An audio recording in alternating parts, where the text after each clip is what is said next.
आज मकर संक्रांती आहे। आजच्या दिवशी शनिदेवाची एक खास कथा तुमच्यासोबत शेअर करायची आहे।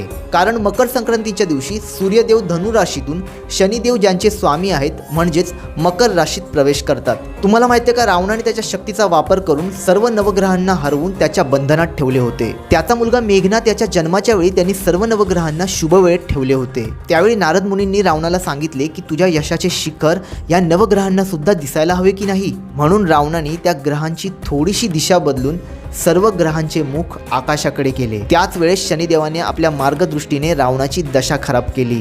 तेव्हा रावणाने शनिदेवाला कारागृहात कैद करून ठेवले आणि कारागृहाच्या प्रवेशद्वारावर अशा प्रकारे शिवलिंग ठेवले की जर शनिदेवाला तिथून पळून जायचे असेल तर त्या शिवलिंगावर पाय द्यावे लागेल। ज्यावेळेस भगवान हनुमान लंकेमध्ये आले होते तेव्हा ते कारागृहामध्ये गेले होते आणि तिथे त्यांना शनिदेव दिसले। तेव्हा त्यांनी शनिदेवाला मुक्त करून आपल्यासोबत घेऊन गेले।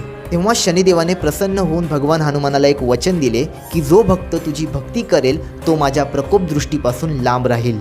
आणि म्हणूनच शनिदेवाला प्रसन्न करण्यासाठी भक्त भगवान हनुमानाची मनापासून पूजा करतात। मित्रांनो, व्हिडिओ आवडला तर सबस्क्राईब करा आणि तुम्हा सर्वांना मकर संक्रांतीच्या खूप खूप शुभेच्छा।